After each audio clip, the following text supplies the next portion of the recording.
coming this evening, and tonight is the third of our our 5 weeks of Angels, Demons, Deities, and Devils with Dr. Ryan Stokes. That's a mouthful, and we really appreciate your willingness to come and be with us this evening, and so we look forward to what we have tonight. So, Dr. Stokes. All right. Yeah, it's great to be back with you all. I missed you last week, but one of those things, just out of caution, it was better not to come. But it's good to be back with you this week. I'm glad that y'all are healthy, and I think Greg has allergies going on, and maybe he'll be back next week. We hope he will. Today, we may finish a little earlier than normal today. It depends on how many questions y'all have and how much discussion you want to do. The material that I'm presenting is probably a little shorter than some of the things I've presented up to this point, just because it's the nature of the topic. Of course, by the end of the time, you may wish that it were even shorter than it is, because we're going to spend some time reading some text today, reading lengthy portions of text that aren't familiar, looking at how early Jewish literature, some of the literature that's not in the Bible, how it interpreted this particular Old Testament passage that we're going to be looking at today. Why don't I pray before we get started? God, thank you so much for your word, and I thank you for all the people here who really want to understand your word. So I pray that you give us insight, give us clarity of thought, and help us to see what some of these perhaps obscure, perhaps not the most significant theologically, but as we try to understand your word as well as possible, I pray that you'll give us understanding even into some of these more obscure matters. In Jesus' name we pray. Amen. Okay, so the topic tonight is the fall of the sons of God, or the fall of the angels. I think earlier I called it the fall of the angels, and I changed the title last week when I was working on this presentation to the fall of the sons of God, to reflect the terminology of the passage that we're going to be spending nearly all of our time talking about tonight. Before we get started, what have you heard about the fall of the angels? What is the traditional story about the fall of the angels? When did it happen? How did it happen? Why did it happen? Has anyone heard anything about this? I know what I heard growing up, and I wonder if what you heard is the same. Growing up, I just heard that it was when I started to say Adam and Eve, but before the creation, right? When the devil, or at least was cast down, that a third went with him, but I never really got the story taught to me from the Bible. And yeah, I believe it changed a little bit, the story. Later about it. Yeah, there's lots of details and ideas that have kind of accrued to the tradition over the centuries. But yeah, that's the story that I heard, that there was some sort of rebellion in heaven, led by Satan or Lucifer, back prior to the beginning of the Bible in Genesis 1. I guess the reason that people say it happened before that is because you have Satan, according to Christian understanding, Satan tempting Adam and Eve through the serpent, and so presumably he was fallen by the time that he was starting up that kind of trouble. So I think that's one of the reasons they locate it chronologically when they do, back prior to Genesis 1, or at least prior to the creation of human beings. Yeah, that's about what I heard. Has anyone heard anything else? Satan had angels who were with him. They fell. There was a battle in heaven, perhaps. They were cast out of heaven. And the angels that followed Satan were cast out with him, and those angels became demons. And now some of these topics we're going to talk about over the next couple of weeks. The next time we meet, we'll talk about demons. What are demons, and where did they come from? What does the Bible say about that, or does the Bible even say? So we'll talk about that in a couple of weeks, and then the week after that, we're going to talk about Satan. There's a little bit of overlap. We're talking about the fall of the angels. That touches on the topic of the fall of Satan as well. We're going to kind of reserve the discussion of the fall of Satan for our last fallen angels today. And they'll have implications for that discussion in a few weeks. The fall of the sons of God, the passage that we're going to spend most of our time talking about this evening is Genesis chapter 6, verses 1 through 4, which is a really strange verse in the Old Testament. What I've found is that even people who have grown up in the church and gone to Sunday school all of their lives, a lot of people aren't aware that this passage is even in the Bible. Whether they haven't read it before, they probably haven't heard it taught before. There's not a lot of Sunday school literature or sermons preached on this passage.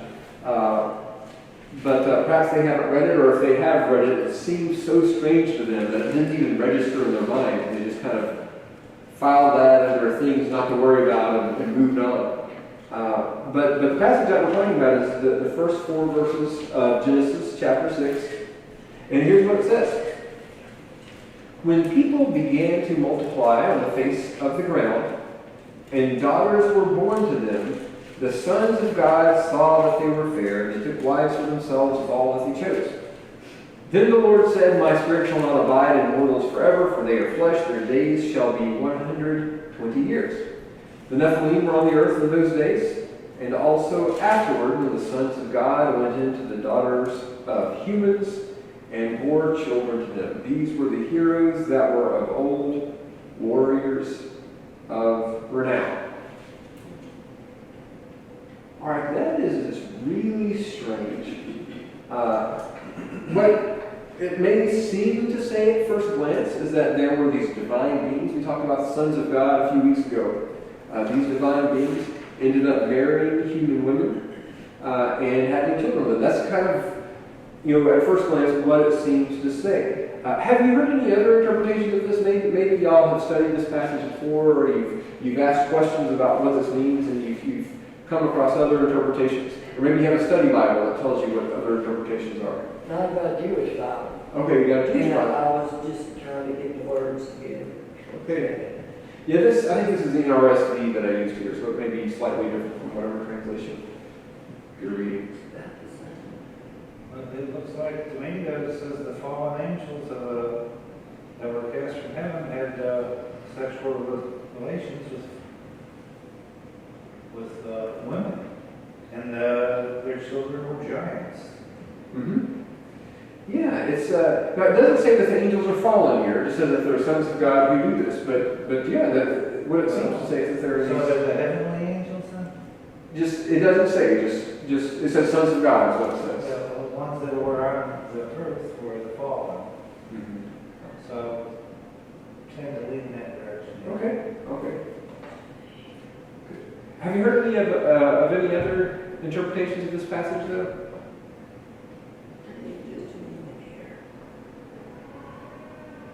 No, I just go with what it says. Just go with that's a pretty good policy, generally. Well, there are actually 3 interpretations of this passage. There are 3. Now, of course, there are more than 3. There are 3 general interpretations with more sub-interpretations, subdivided interpretations, but 3, generally speaking, 3 major interpretations. The first is one that we've already let's see, there we go, already mentioned, that these sons of God are superhuman beings, angels, or whatever we want to call them. They're not human. They're heavenly in some sense.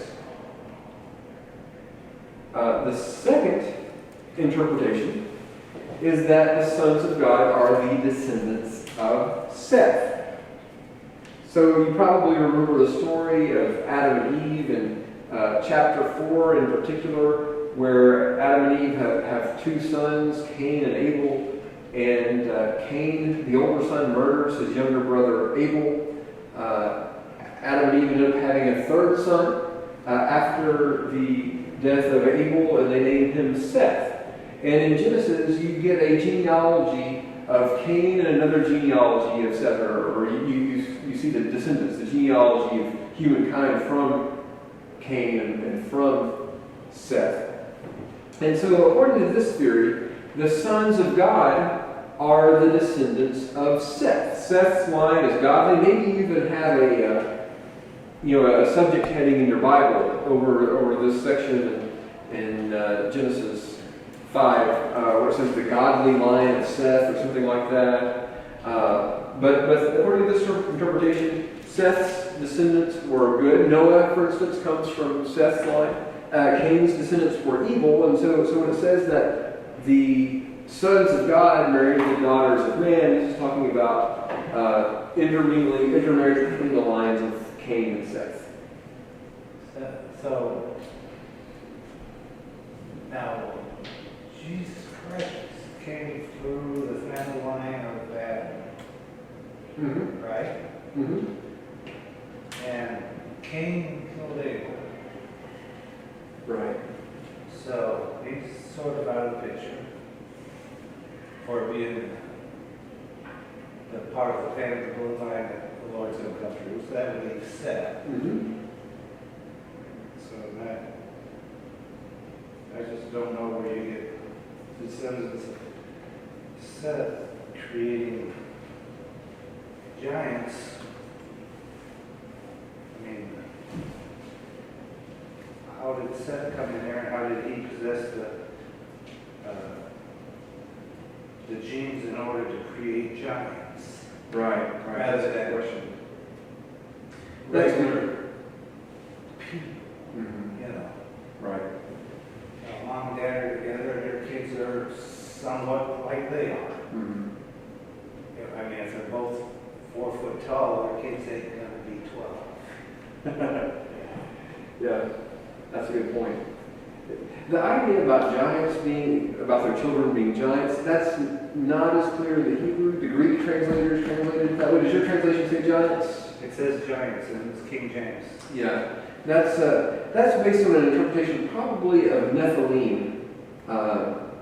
The Hebrew, do you have the word Nephilim in your translation, or does it say giants? It says giants. Yeah, okay. Mine says Nephilim. Yeah, Nephilim. The Hebrew is Nephilim. The word Nephilim means something like fallen ones. But later in the Bible, there are these really tall people like Goliath and Og, king of Bashan, who are said to be descended from the Nephilim, and they're very tall, and so that's why interpreters translate Nephilim as giants. But the word Nephilim itself doesn't mean giant. But that's one of the interpretations, descendants of Seth. The third interpretation is that the sons of God are human rulers. In the ancient world, royalty or kings were thought to be divine, or to be the children of gods. And so it's possible that when this passage talks about sons of God, it's talking about kings of city-states or kings of rulers back at this time. We see this in other places in the Old Testament, where in 2 Samuel 7, God, through the prophet, tells David that after David is dead, he'll have a son who builds a temple for him, and his son will be king and sit on his throne, and that David's son will be God's son, and God will be the father to this king. And you have the Psalms, well, I think Psalm 110, where it says, today you are my son, or you are my son, today I've begotten you, God says to the king. And so you do have some precedent for the language of divine sonship used in the Old Testament for kings. And this would have been common in the ancient world. So that's why some people suggest that maybe the sons of God here, they're not divine beings, but they are human rulers. Now, the problem with these two interpretations is, one, the descendants of Seth is not supported by the text of Genesis. And, this idea that Seth's lineage was godly and Cain's was ungodly, Genesis does not say that. We do have some stories about one of Cain's descendants doing some bad stuff, but we don't read anywhere that all of Cain's descendants were evil, nor do we read anywhere that all of Seth's descendants are good. So the whole premise of this interpretation seems to be without basis. There's not really any support for dividing humankind into those two different groups, one evil and one good, on the basis of the book of Genesis. And one of the problems with human rulers is that although we have a king in the Old Testament on occasion referred to as God's son. We never have kings called sons of God. When it's plural, it doesn't refer to kings. And that's only in the singular that it refers to a king. So it would be strange here to refer to human rulers as sons of God. So these alternative explanations of this passage, they're pretty weak. The main problem with these is these simply don't account for what's said in this passage as well as the interpretation that these are superhuman beings or these are angelic beings. So let's look at that right now. So what are the arguments, or what is the evidence for understanding sons of God in Genesis chapter 6, verses 1 through 4 as superhuman beings? Why would we read this as a story of a time when angels or other divine beings married human women and had children with human women? That's such a strange thing. Why would we read this story that way? First of all, Is that possible? is it okay? Hold that. If you can remember that, ask me at the end. I can definitely talk about that. I think after we've gone through some of these arguments and you've seen some of what some of the Jewish literature and the way it talks about this event, I think that'll make sense of some of the statements we have in the New Testament about what, whether this sort of thing is possible or not. So the first argument, and this is the big one as far as I'm concerned, just thinking of the Old Testament in and of itself, the expression sons of God, everywhere this expression occurs in the Old Testament, it refers to divine beings. We looked at this a few weeks ago, our second week of, I guess it was 2 weeks ago, when we were looking at different classes of angels or different categories of superhuman beings, different terminology for divine beings. We looked at sons of God, and there are several passages in the Old Testament that refers to sons of God or children of God. And every single time this expression occurs in the Old Testament, it refers to divine beings or angels. Every single time, without exception. Now, when you get to the New Testament, it refers to Christians as sons of God, things like that. But in the Old Testament, sons of God refers in every instance to divine beings.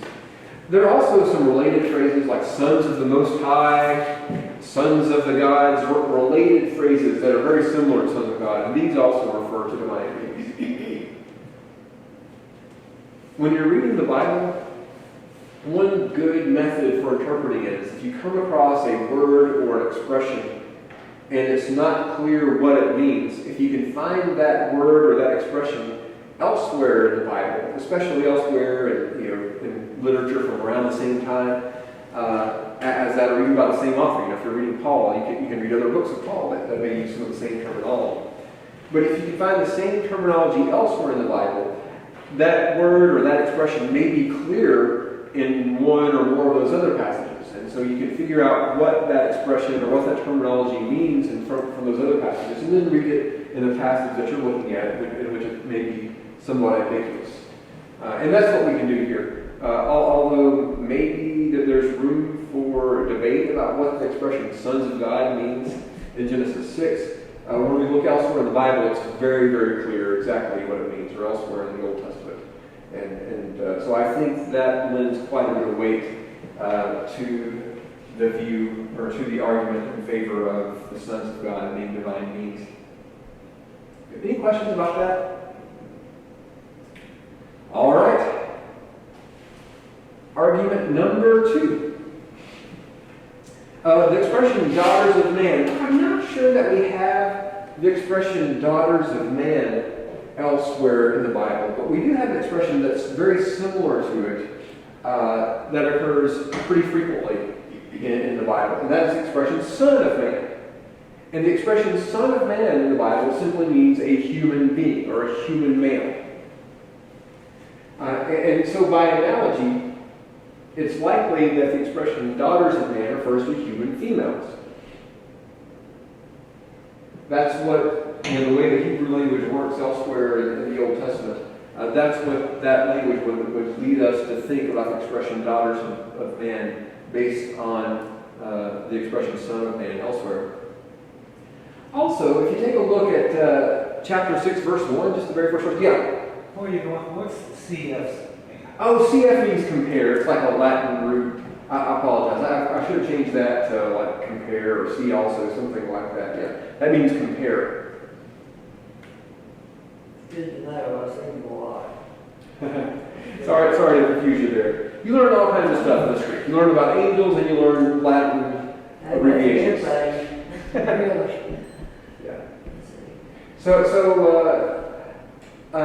In 6:1 it says, when people began to multiply on the face of the ground, the word people there, I keep picking this, the word people there is the same word that is translated man elsewhere in the passages. When Adam, or when mankind began to multiply on the face of the ground, and daughters were born to them. So in 6:1 it's clearly referring, it uses the word man, it uses the word daughters, and it clearly is referring to daughters that are born to human beings. So that's what this expression would have to mean. Human beings. It doesn't mean like daughters of commoners as opposed to daughters of nobility. That wouldn't make sense in this context. Or the daughters of Cain as opposed to the daughters of Seth.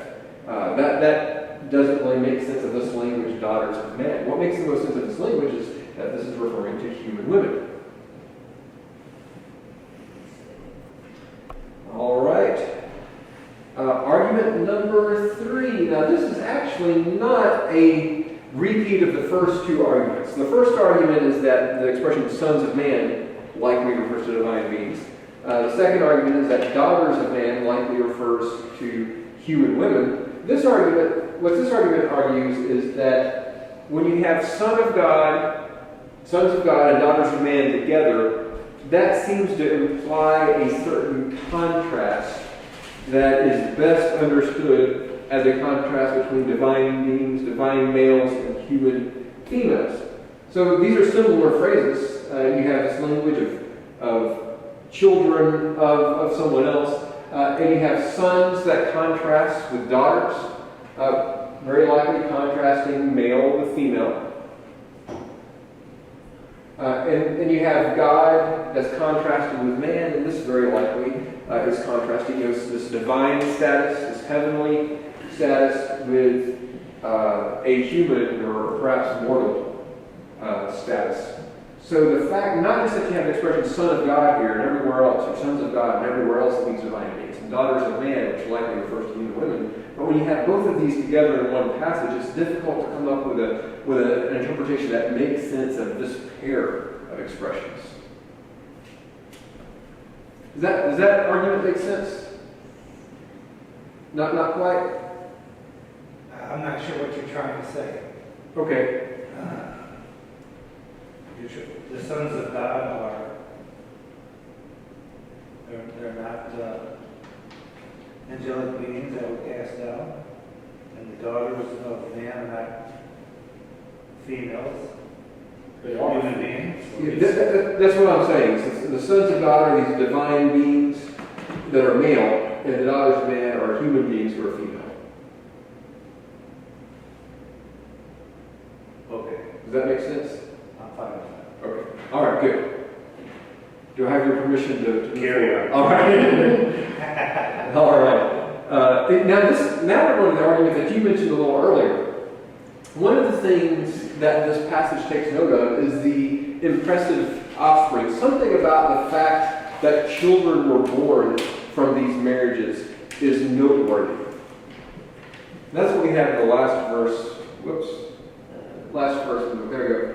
The Nephilim were on the earth in those days, and also afterward, were the sons of God and went to the daughter of humans who bore children to them. Now, it doesn't say, if we want to be really, really careful, it doesn't say explicitly that the Nephilim are those children, but that seems to be what's implied here. The Nephilim are on the earth because the sons of God have gone into the daughters of men and had children. And that's where the Nephilim came from.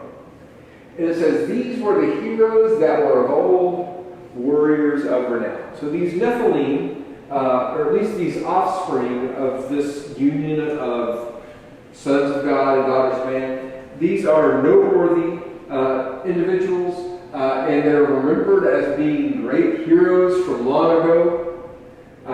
famous heroes, famous warriors from the ancient past. Now, The ancient what? warriors. Yeah, heroes or warriors that are famous from the ancient world. Now, What would define the ancient world? Well, this is before the flood. This is right before the flood. Yeah. Okay. there just nothing about heroes, but it says those were the mighty men of old, men of renown. Mighty men of old men of renown. Yeah, that's just a slightly different translation of the same Yeah. Hebrew here. Just a little bit of it. So this is after creation, obviously. This is after creation. This is after Cain has had his children, Seth has had his children. This story is just before the flood story.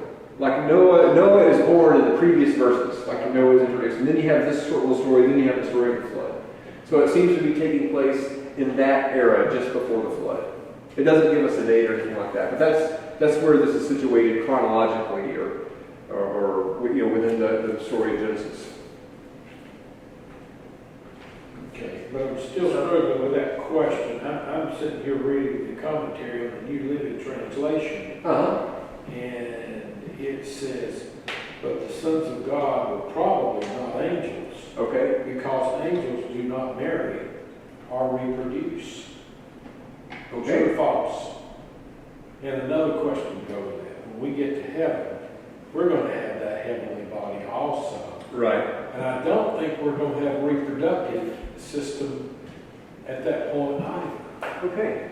Nor will we have the same waste system that we have now. Okay. Because we won't need it. Yeah. We'll have a new heavenly body, just like the angels have, Mm-hmm. that has the ability, I guess, to consume food, but not produce waste. And not produce children. Okay. Yes? No? Hold that thought. Okay, I'm holding it. Hold that thought. Those are good questions. Those are really good questions. If I'd anticipated it, I mean, I've been asked this before, and I have a response that I think is really great. But I didn't put this on the PowerPoint, but I will address this. Okay. I will address this. But please remind me in case I forget. Oh, I will. Okay. Yeah, you can write it down. That was a question. I don't understand how this can be. Again, it would cause me to believe that these are sons of Seth. Right. Yeah. As a result. Mm-hmm. And that's what the commentary says. Most scholars adhere to that position. Does it say that most scholars adhere to that? It does. Well, it says some, excuse me. Okay. Some of the sons of God were fallen angels, but the sons of God were probably not angels. Let's see, some scholars believe this phrase refers to the descendants of Seth, who intermarried with Cain's evil descendants. Okay. This would have weakened the good influence of the faithful and increased moral depravity in the world, resulting in an explosion of evil. Yeah. So that's the interpretation I was mentioning earlier. Yeah, I know it was. Yeah. I got that. Okay. Good. All right. Well, we'll come back. We will come back to that. Okay. Here you do have mention of their children, and their children are these really impressive warriors. Now it could be that Seth's the sons of Seth married the daughters of Cain, and their children were great warriors. You have the children of kings and commoners who become great warriors. But what really makes the most sense here in my mind is that you have these angelic beings who have children with humans, and then that explains why they're great warriors, because one half of them is not human. So that's making them, physically they're different from human beings. So I think that... So again, that would mean they had reproductive systems. It does. It would mean that they were able to do that. Yeah. If they fail, then just somewhere I heard when they fail, they became man. Okay. So that would give them that would give them the reproductive ability. Right. So that... I don't know. It's just one of those like we're doing now. Right. What's the time span of these verses? These verses we're studying. Yeah, I can't give you like a year BC or anything like this. This is just before the flood. Yeah. But my question is, how many years are involved in this happening? Are we talking 100 years? It's difficult. You know, the text of Genesis doesn't say. There's a Jewish interpretation that the angels came down during the lifetime of Jared, who's the great grandfather of Noah. I think is it the grandfather or great grand? I can't remember if Jared is Methuselah's father or Methuselah is Jared's father. But the word Jared in Hebrew is that word. It means to come down or to go down. And so they were looking, oh look, this means to go down. That must be when the angels came down. But that's just speculation. You know, there's no real. Jared father Enoch. He's the father of Enoch, so he's even older than that. So he's even before Methuselah and all this. So he's yeah. Okay. That's in chapter 5. If you look back on 5, you can find out that. Right. I'm just looking at genealogy, so that's where I'm going back and forth like. There you go. Some good stuff there. Mm-hmm. All right. Argument 5. So the fourth argument is that it explains why their children are these famous warriors from long ago, because they're part angel. And that leads nicely to the fifth argument, and that argument pertains to the ancient theological context of this passage. Now, the main reason I think that people look for alternative explanations or alternative interpretations of this passage is because it just seems so strange to think that angels would have babies with humans. That just seems really, really weird. And they come up with an explanation that kind of fits with what we think of angels and our kind of previous theology. And it is weird. It is weird to think about this.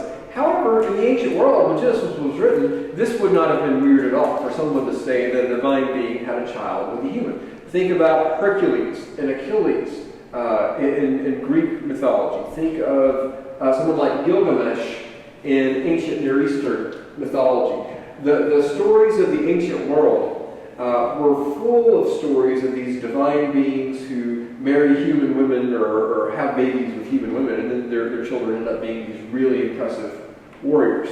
So although this is a really strange story by 21st century Western standards, this is exactly the kind of theology that they would expect in the ancient world, and especially in the part of the world where the Old Testament would have been written. Can I read a verse for you? Sure, go for it. It's Matthew 22, verse 30. This is Jesus talking. For when the dead rise, they will neither marry nor be given in marriage. In this respect, they will be like the angels in heaven. Good. I try not to disagree with Jesus. Yeah, it's usually wise. I try not to disagree with Jesus. I'll come back to that. Okay. That's the verse I had in mind. I didn't put it on the PowerPoint, but that's the verse I think that people would point to about this, if they wanted to argue, an alternate view, I suppose. So now I'm not saying that this is talking about Gilgamesh or Hercules or Achilles or Were those not mystical or Perseus? mythical? Right, those are ancient myths. Okay. And I'm not saying that this passage is talking about those, but this passage reflects the same kind of understanding of the ancient world, at least a similar understanding of the ancient world that those other texts seem to reflect as well. That's like arguing with the purgatory. Yeah, that's a slightly different thing, but yeah, that's a fun discussion too. I mean, it's just a different, because the difference in our Savior, gift of salvation and what was going on before him. Crazy world. Sure is. Interesting. Yeah, there you go. Interesting. Not crazy, but interesting. Interesting. Good. All right. So it makes sense of the expression sons of God, the expression daughters of man, the fact that those two would be paired together. It makes sense of the impressive offspring, and it fits very well in the ancient theological context of this passage. Those are kind of my direct arguments. Now here's a couple of less direct arguments about this, or indirect arguments. This is actually the earliest known interpretation of this passage. This idea that the sons of God were the descendants of Seth, or somehow were human, that didn't come along until a little later. The earliest texts that we have that interpret Genesis 6, 1 through 4,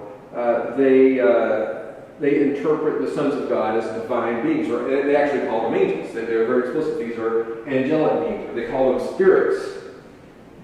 I'll give you a couple examples. The main one is 1 Enoch. 1 Enoch is an interesting book, and I'm going to spend a little bit of time looking at the story of 1 Enoch here, both because it relates to this passage that we're considering now, but also because we're going to look at this text again in a couple of weeks when we talk about demons, because 1 Enoch has a lot to say about demons that perhaps can inform our understanding of the New Testament. But 1 Enoch is actually a collection of 5 or 6 different books. It's not just one book, but it's 5 or 6 different books that have been combined. It's not in the Bible. It's not in either the Jewish Bible or the Christian Bible. It's not even in the Apocrypha. So like if you went to a Roman Catholic church and you picked up a copy of the Apocrypha, 1 Enoch would not be in there. It's in the Ethiopian Bible. Yeah, the only place where 1 Enoch was considered scripture was in Ethiopia.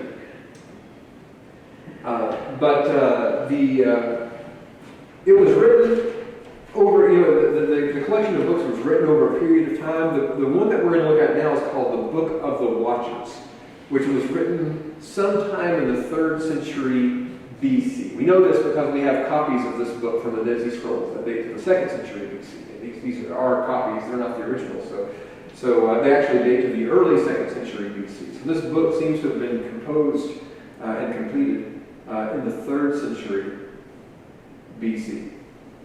But here's what the Book of the Watchers says when it comes to Genesis chapter 6.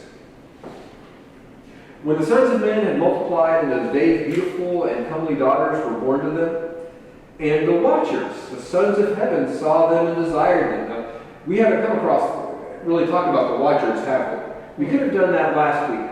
There is one book of the Old Testament that actually mentions watchers, and that's Daniel. Daniel chapter 4, I believe, talks about a watcher who declares that Nebuchadnezzar is going to be judged. But this seems to be a kind of heavenly being.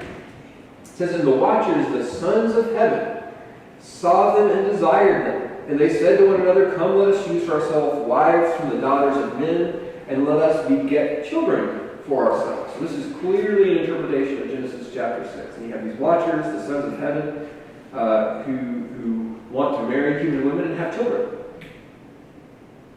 What it does next is it lists like 20 of these watchers, or these angelic beings, and it gives us their names. And so when you read 1 Enoch, you get lots of names for angels. Yeah. You want me to go back? No, I'm sorry. Okay. I thought it was like me and my reading. Oh, okay. But here's what it says.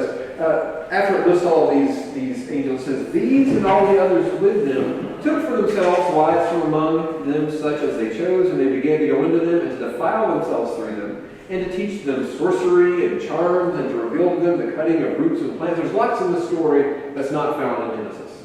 The names of the angels. Also, they're not just marrying these women and having children, they're also teaching them magic and other sorts of things. They even teach them how to make makeup and bracelets and all these kinds of things that women would use to seduce men, according to 1 Enoch. These names you brought up a couple times. Mm-hmm. Yeah, is there a list? There is. I didn't bring my copy of 1 Enoch with me, but yeah, there's a couple that are really important. Shemi-Haza seems to be the leader of all of these. There's another one named Asael who's in charge of all of the teaching that they do, and he gets in trouble, Shemi-Haza and Asael. Then there's others as well, lots of names. Not ones that I've heard in the Bible. So you haven't made a list of these names and like definitions? There are. A lot of them have to do with... I would love to have a Sure. copy of such a thing. Yeah, I can. Can you Google this? The book of Yeah, you can find this online. The one you can find online is probably a really old translation, but it would do the trick. There's several. You can even have it read to you on the YouTube. That's how I learned about it. I was reading it.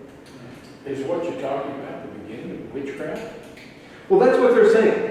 Now, this book is not the Bible. This book, Oh, sure. there's no guarantee that this has a lick of truth to it. But this is what they're saying. This is where magic and witchcraft Pure fiction. It could be pure fiction. But it was found with this, it's right. But it was written in the 3rd century. That's right. Written in the 3rd century. We know that, right? We know that. What this tells us is that there were people who thought this in the 3rd century. This doesn't tell us what really happened before the flood or anything like that. It just tells us this is what people were saying in the 3rd century. It helps a lot. It could be just a story, like you said, somebody's opinion, fiction, whatever. That when you read some of it, not just the Book of Watchers, there's some questions we have that seem to fall into place with what they're saying. You know. So if you Google the book of Enoch, can you also Google the book of the Watchers? Probably what you would do is look up first Enoch. And so this is the book of the Watchers, and that is this is First Enoch chapter 7 verses 1 through 2. So you could Google Book of the Watchers, but probably the best thing is Google First Enoch. And what I've read to you from chapter 6 and chapter 7 so far. You can read the whole thing if you want to. The Book of the Watchers is the first 36 chapters of Enoch. Chapters 1 through 36. Do you think it makes a difference? Like, you know, when you read the Bible, a lot of people quote the Bible just what they want to say. They do not do the back and front. What's really important? What do you think about the Book of Enoch you read? Oh, I love it. I've read it several times, and I've written articles on it, and I deal with it in my book. It's not in the Bible, but I think it's really helpful for understanding the Bible. I think it helps us understand the context of early Judaism, the context of the New Testament. So I think that I can understand. I'll show you in just a moment. I'll give you an example of just that. Yep. And it says at the end there, and they conceived from them and bore to them great giants. So here's where we get giants. We get this in the Greek translation of the Old Testament, and that's what's going on in the book of Enoch as well. These Nephilim are giants. Now these giants cause all kinds of trouble. They're going around killing people. They start eating people and eating animals and doing all kinds of bad things according to the book of Enoch. And humans are suffering and dying, and they cry out to God for help in this story. And God's angels, 4 angels, Sariel, Gabriel, Raphael, and Michael. Those are the 4 main angels in the book of the Watchers. They go to God and say, hey, what are you going to do about all of these humans that are being killed? Are you going to take care of this mess that the Watchers have made and their giant children? And here's where God responds in chapter 10. Then the Most High declared, and the great Holy One spoke, and he sent Sariel to the son of Lamech. Now, who's the son of Lamech? That's Noah. That's right. Lamech's son is Noah. They're saying, go to Noah and say to him, in my name, hide yourself, and reveal to him that the end is coming, that the whole earth will perish, and tell him that a deluge is about to come on the whole earth to destroy everything on the earth. And he goes on to say, tell him how to save himself, how to build a boat. And I just put the first couple of verses there. So the first thing God says is, go tell Noah that he needs to take cover.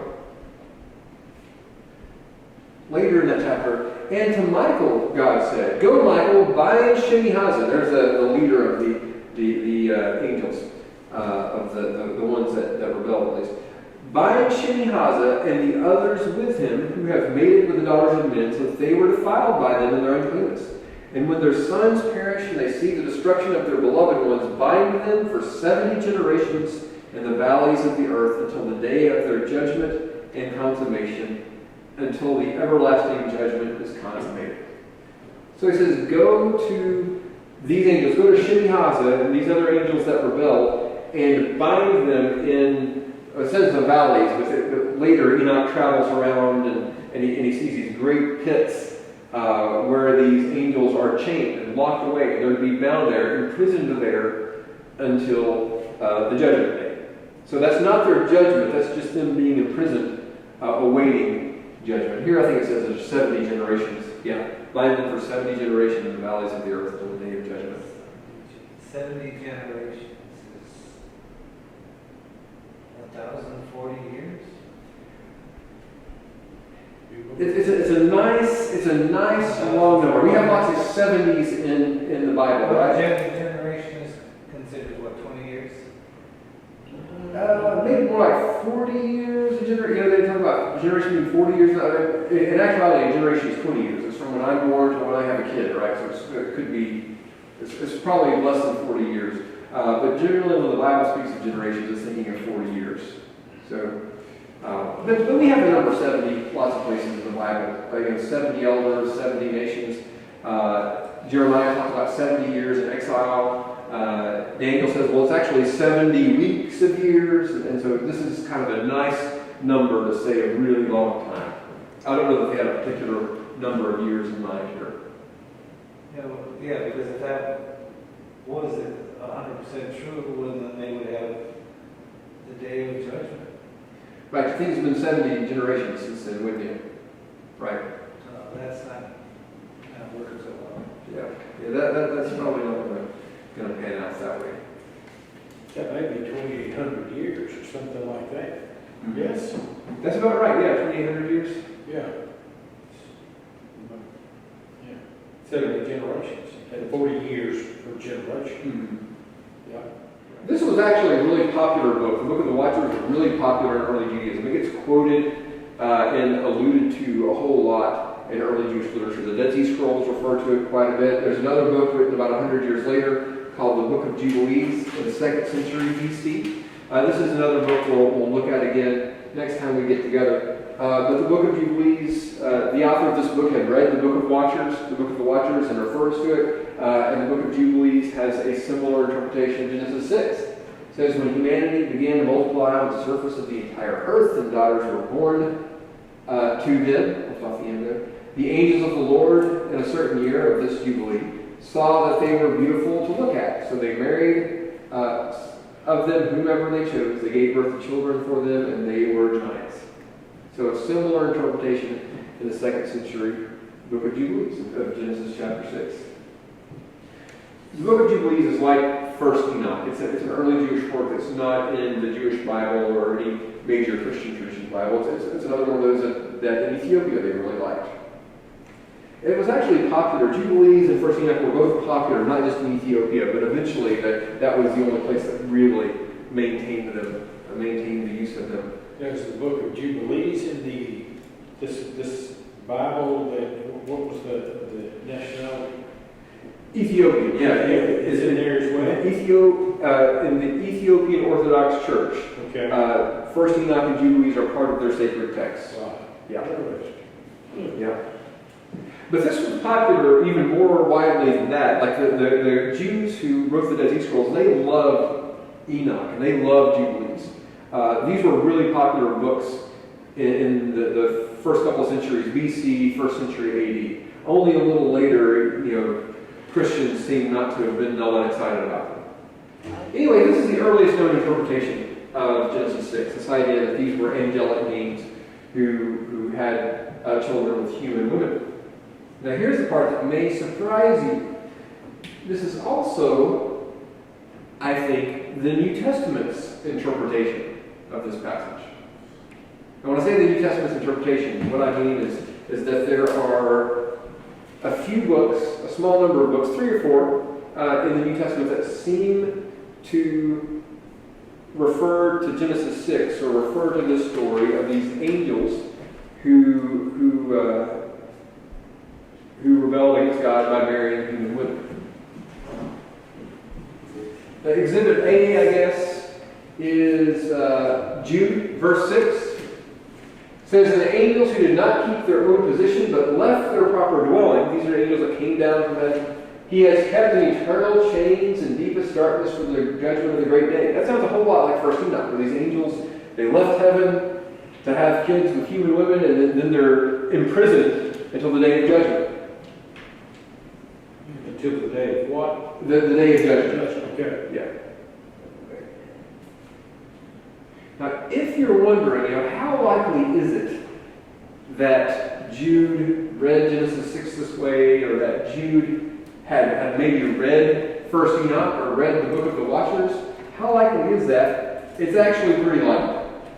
It's almost certain, as a matter of fact. In Jude verses 14 through 15, Jude actually quotes the Book of Enoch. Jude says it was also about these that Enoch and the seventh generation from Adam prophesied, saying, "See, the Lord is coming with 10,000s of his holy ones," and he goes on. This is a quotation of 1 Enoch chapter 1, verse 9.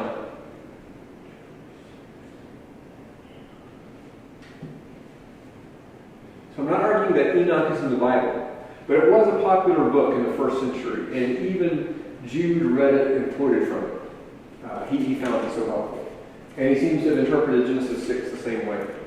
These angels who didn't stay where they were supposed to stay, but ended up rebelling against God and were imprisoned until the day of judgment. That's Exhibit A. Let's look at Exhibit B. This is 2 Peter chapter 2, verses 4 through 10. "For if God did not spare the angels when they sinned, but cast them into hell and committed them to chains of deepest darkness to be kept until judgment."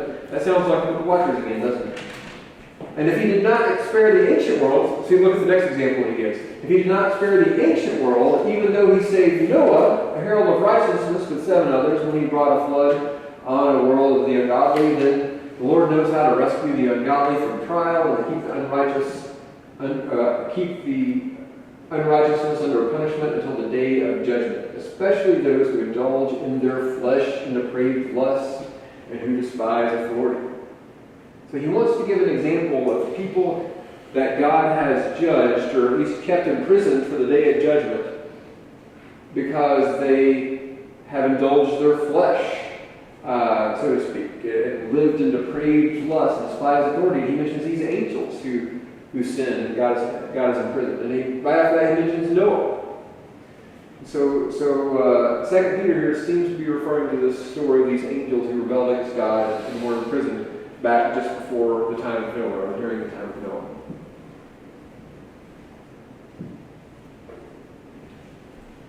All right.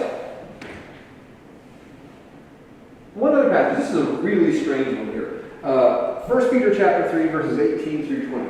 "For Christ also suffered for sins once for all, the righteous for the unrighteous, in order to bring you to God. He was put to death in the flesh, but made alive in the Spirit, in which he also went and made a proclamation to the spirits in prison, who in former times did not obey God, when God waited patiently in the days of Noah." So what are these spirits who are in prison? Well, these are the spiritual beings. First Enoch calls them angels or sons of heaven. Watchers calls them spirits, and they've been imprisoned. And apparently, this is really interesting. I wish the New Testament told us more about this, but apparently after Jesus was raised from the dead, he went to these angels and gave them a message of some sort. It doesn't tell us what it was that he said to them. That seems to be what's going on here. The way this has been interpreted traditionally is while Jesus, between his crucifixion and resurrection, Jesus went to hell and proclaimed some sort of message to the humans who had died, and then that raises the question of, does that mean people have a second chance after they've died to receive the gospel or something like that? And that doesn't seem to really jive with Christian theology. But this sounds a whole lot like what we have in 1 Enoch, these spirits who sinned back in the days of Noah and have been imprisoned. And apparently Jesus went, when it says he's made alive in the Spirit, I think that probably refers to his resurrection.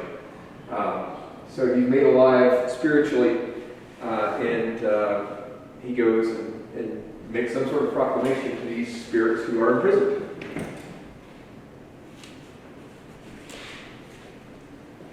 What do you think he's telling them? I would love to know. I don't know if he's going and saying, look, I'm the real Son of God, or I'm in charge now, or I don't know what he would say, but it's fascinating to think about. Maybe one day we'll find out. You proclaimed the victory over death. Yeah, that may very well be what's going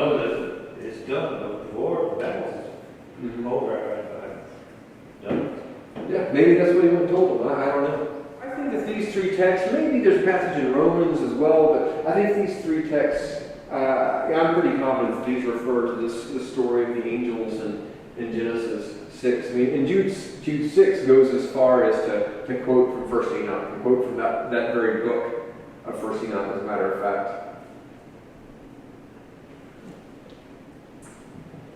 All right, Okay.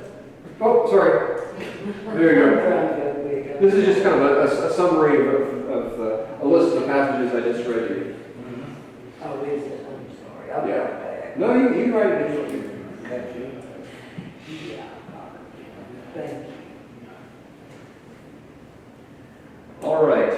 So yeah, these are the 7 arguments that I think the sons of God in Genesis 6 are divine beings. This is a story of angelic beings who have children with human women. As a matter of fact, according to the New Testament, if I've interpreted those passages correctly, then that's the fall of the angels. When the New Testament talks about angels being imprisoned and angels rebelling against God, that's the story they're talking about. They're not talking about something that happened back before creation. They're not talking about the fall of Satan. Satan isn't mentioned in Enoch. Well, he is later in a different book. But they're talking about these angels who had children with human women who are imprisoned. So how do we deal with the words of Jesus? All right. He wrote that in Matthew, and then he wrote it again in Mark. That's right. Good. Okay, so I can answer that question now.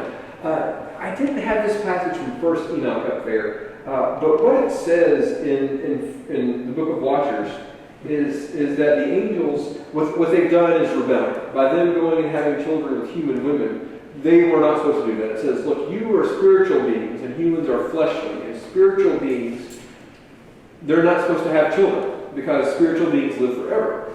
Human beings, however, are fleshly, and we die, and so that's why God allows us to procreate, because that perpetuates our species. Angels, on the other hand, are spirits and don't need to do that. That's what 1 Enoch says. And so, yeah. But we didn't die before the apple. We live forever before the apple. Before the apple. Before the what? Excuse me. Before the eating of the apple from the tree.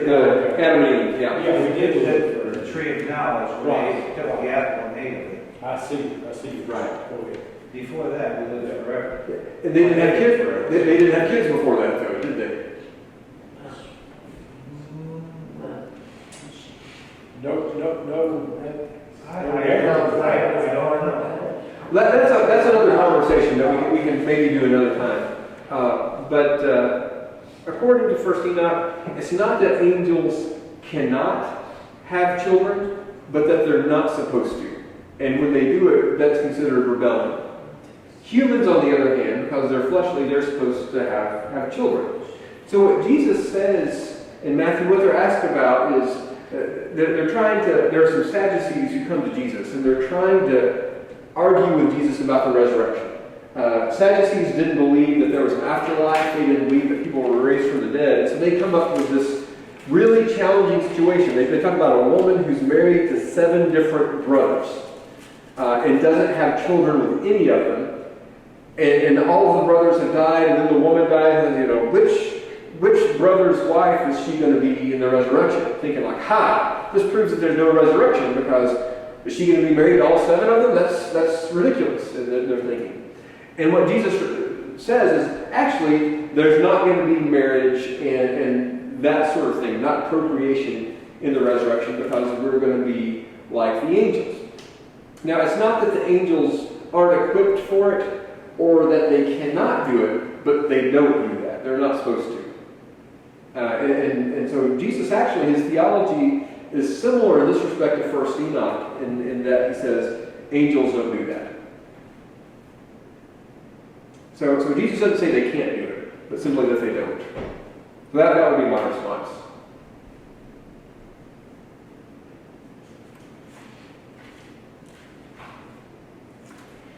And I guess if we look back to last week, remember the seraphim and the cherubim as well? Remember how they have multiple wings, and remember what they do with 2 of their wings?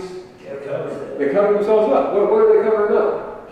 They don't have anything. Their personal vocation. Well, yeah, so apparently there's something they need to cover up. So this idea that angels aren't able to do that and simply cannot do that, I think that may not fit with the theology of the Old Testament or early Jewish theology or even the theology of the New Testament. Now, the idea that they don't do it or shouldn't do it, that seems to be what Jesus says. But Jesus doesn't say they can't.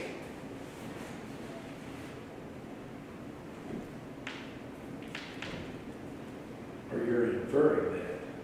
Right. I mean, maybe Jesus thinks that they can't, but he doesn't say that. What he says is that they don't.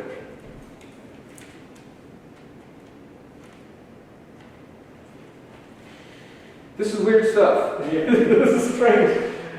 I think I told you all this a week or two weeks ago or 3 weeks ago. That one of the things I tell students is that a big part of interpreting the Bible correctly is being willing to believe what the text says, even if it's strange. These texts were written thousands of years ago in a culture that's quite different from ours, so we should expect them to be strange by our standards. The other thing is, if these are divine revelation, not Enoch, and that doesn't fall this category, but the Bible, if this is divine revelation, then we should expect it to say some things that we might not have believed on our own, some things that we wouldn't have thought on our own. What would be the purpose of God revealing something to us if he's only telling us things that we would have come up with ourselves? So we should expect when we read the Bible, I think, to come across more than a few things that are different from what we would have otherwise thought, or maybe even different from what we would like to think. Whether it's ethical or theological or historical or whatever it is. And this is one of those stories that's just weird. And I may be wrong. I may not have interpreted it correctly. Well, look at how unbelievers think of a virgin birth. Uh-huh. Boys and mine. Yeah. It's natural in my head, I always believe it's still. There's one other passage, and this is one that may come up again in a couple of weeks or in a few weeks. So if we're going to be like angels when we get to heaven, will we still have the capacity to reproduce? That's a good question. Can two spiritual beings do that, or would a spiritual being need a fleshly being to do that? And would we be moral? Once God transforms us and makes us perfectly in the image of Christ, would we even have the inclination? Yeah. We might. That might be impossible for us to even think about that. Maybe the reason they had the inclination they were followed. Perhaps. It doesn't say that. It seems to say that this was the place where they rebelled. It doesn't imply that they had rebelled beforehand, but maybe they did. What's your name, sir? What's your name? Ron. Ron? Yes. What's your take on this?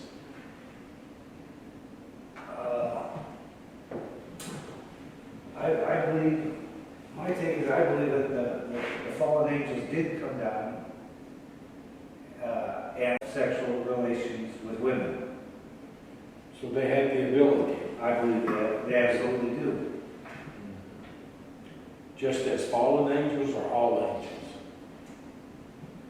I don't read anywhere about heavenly angels doing such things other than the virgin birth when she gets impregnated.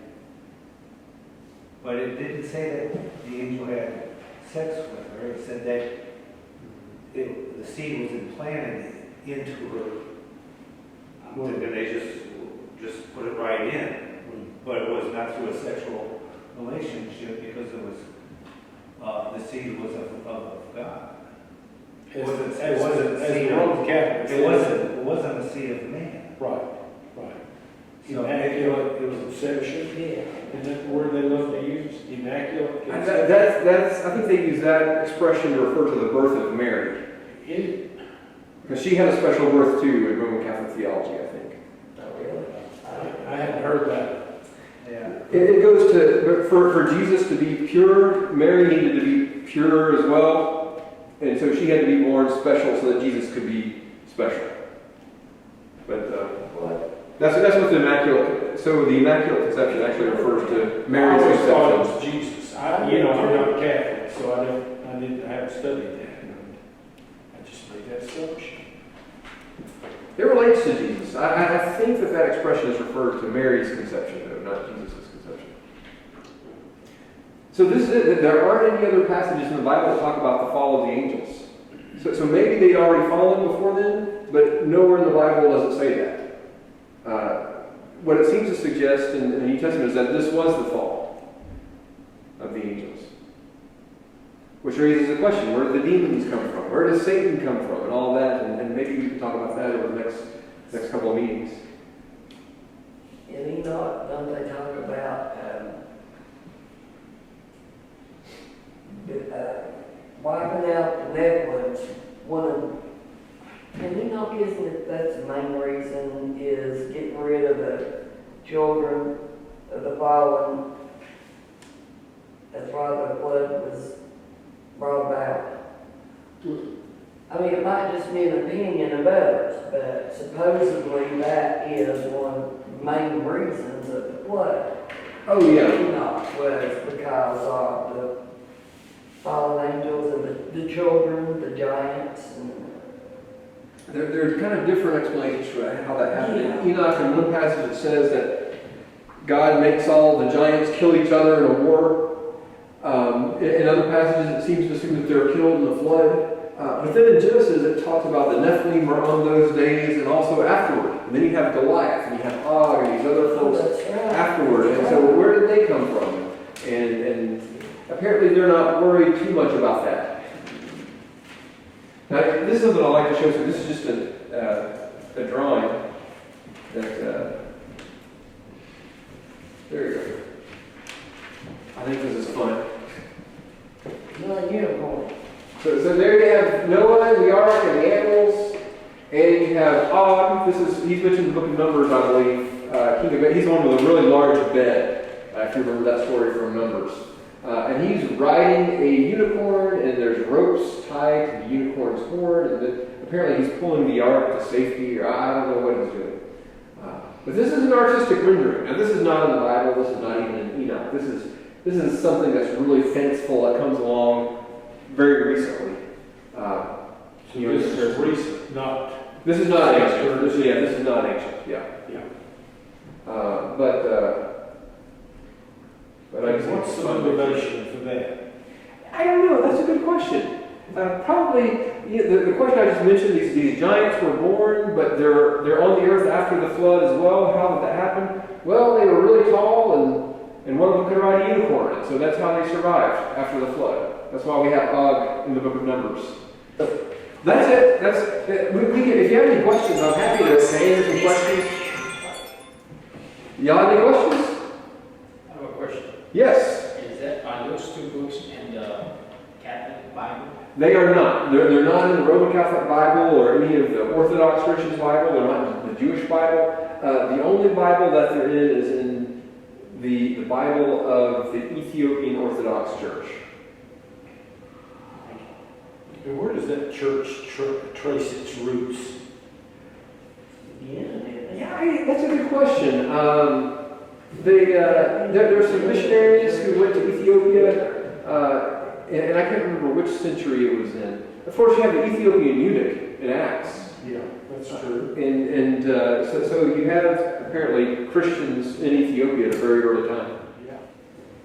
All right. Well, you may think of questions before we meet again. Next week now we're not meeting next week, but the week after next we're going to talk about demons and evil spirits, and so we'll talk about some of these writings again, and maybe some of these same questions will come up. The week after that we'll talk about Satan, and that'll raise the question of the fall of the angels and where did Satan come from. So that question will come up again as well. We'll look at Revelation 12. I had that up there on the PowerPoint today, but I think we'll save it. If nobody's asked about it, then I'll save Revelation 12 for the week that we talk about Satan, because that's another passage that people point to for a narrative of the fall of the angels.